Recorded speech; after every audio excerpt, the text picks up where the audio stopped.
વિદેશમાં સારા પગારે નોકરીની work permit મેળવવાની લાલચ આપી ઠગાઈ કરવામાં સંડોવાયેલા ભાવેશ ચૌહાણને ક્રાઇમ બ્રાન્ચની ટીમે ઝડપી લીધો છે। આ ગુનાની તપાસ દરમિયાન આરોપી ગુનાહિત ઠગાઈના આશરે 18 જેટલા નાગરિકો ભોગ બન્યા હોવાનું બહાર આવ્યું છે અને આરોપીઓ આ ભોગ બનનાર નાગરિકો પાસેથી 6 લાખ રૂપિયાથી વધુ મેળવી ઠગાઈ કરી હતી। ઠગાઈના ગુનામાં સંડોવાયેલા આરોપી ભાવેશ ચૌહાણે ગુનો નોંધાયા બાદ ફરાર થઈ ગયો હતો, જેથી ગુનો વધુ તપાસ માટે ક્રાઇમ બ્રાન્ચને સોંપી આપ્યો હતો। ક્રાઇમ બ્રાન્ચની ટીમે ગુનાના સંડોવાયેલા આરોપી ભાવેશ ચૌહાણની ટેકનિકલ અને હ્યુમન સોર્સની મદદથી ધરપકડ કરી હતી। પકડાયેલ આરોપી ભાવેશ ચૌહાણ નાગરિકો પાસેથી વિઝા તેમજ ટૂર ટિકિટ, હોટેલ બુકિંગના બહાને લાખો રૂપિયા મેળવી વર્ક પરમિટ આપતો ન હતો અને જો લોકો રૂપિયા પરત માંગવા જાય તો તેઓને સાથે એજન્ટો ધમકીઓ આપી હાથ અદ્ધર કરી નાખતા હતા।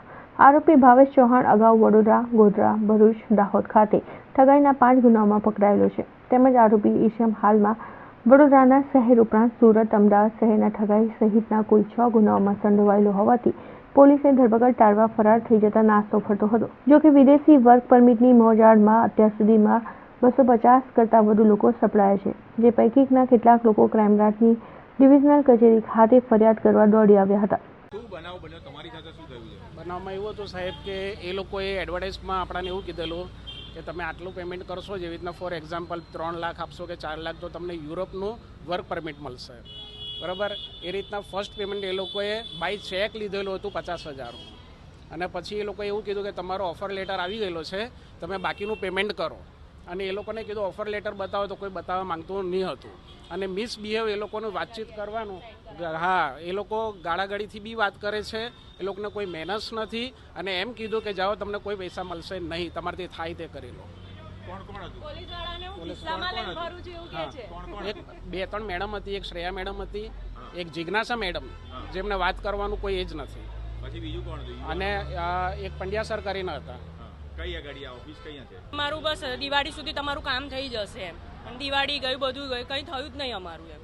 અને જ્યારે બી ફોન કરે ને એટલે ધમકીઓ જ આપે કે તમે થાય એ કરી લેજો, પૈસા તમને નહીં મળે। અને મારી પાસે તો એમનું ચેટ છે અને જ્યારે એમની સાથે વાત કરી કે તમારા લોકો જેવા માટે અમારી પાસે ટાઈમ નથી એમ કે, તો તમને પૈસા લેવાનો ટાઈમ હતો, જ્યારે અમને આપવાના થાય એટલે ટાઈમ નથી, યુઝલેસ એવા બધા વર્ડ્સ બોલે, એટલે પૈસા લેવાના એટલે યુઝવાળા અને પૈસા માંગે એટલે યુઝલેસ।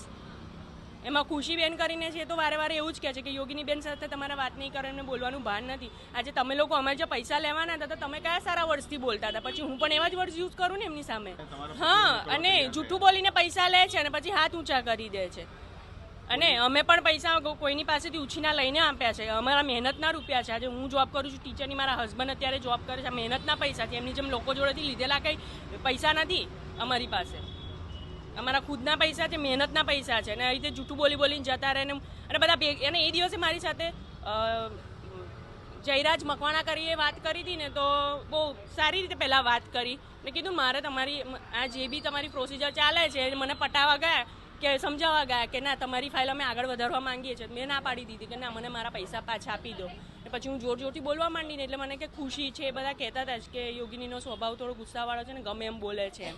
તો મેં કીધું હા, તો તમે લોકો મારી સાથે એ રીતે વાત કરી જ નથી, તો હું તો પૈસા માટે જ વાત કરવાની ને, એટલે ગમે મારી સાથે। અને જયરાજ મકવાણા સુરતથી મને એવું કહેતો કે તમે અમારે ત્યાં સુરતમાં આવો ને મારી ઉપર અરજી કરો તો ખરી મજા આવશે એમ, ત્યારે ખરો ખેલની મજા ત્યારે જ આવશે, મને એવું કીધું હતું એને। બીજા જ દિવસ આ લોકો પકડાયા, એટલે ખરી મજા એટલે મજા શું, એટલે હવે એમને ખબર પડશે ને, આ બધા ભેગા થયા છે ને, મજા શું કેવા હવે ખબર પડશે।